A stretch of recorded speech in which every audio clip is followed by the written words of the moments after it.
ये 5 डब्बे बच गए हैं, ये भी मेरे मालिक ने चाहा तो किसी गरीब को मैं दे दूँगा। और हमें चाहिए कि हम ये गरीबों में तकसीम कर दें, किसी फोर्स का खाना बच जाए, किसी भी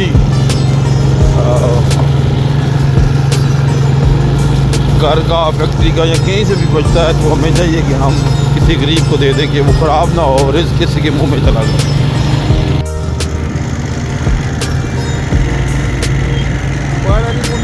कोई नहीं जानी, झूठ बोलनी, झूठने को बड़ी गलत जानी।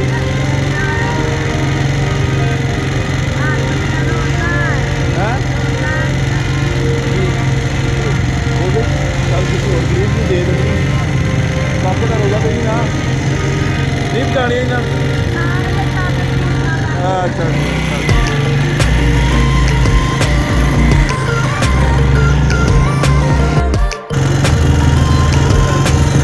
वाला था।